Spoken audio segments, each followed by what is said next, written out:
காந்தியடிகளின் நினைவு நாளையொட்டி திமுகவினர் மத நல்லிணக்க உறுதிமொழி எடுத்துக் கொண்டனர்.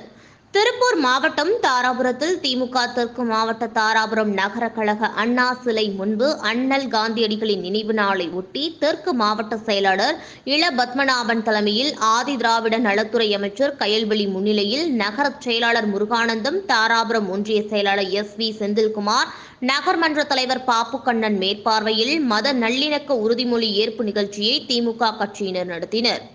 உறுதிமொழி ஏற்பு விழாவில் இந்து, முஸ்லிம், கிறிஸ்துவ மதங்களைச் சார்ந்த பிரதிநிதிகள் பங்கேற்றனர். ஒற்றுமையாக வாழ வேண்டும் என்பதை வலியுறுத்தியும் மதவெறி, பாசிச நடவடிக்கைகளுக்கு எதிராக மக்கள் ஒற்றுமையாக வாழ்ந்திட வேண்டும் என உறுதிமொழி எடுத்துக் கொண்டனர்.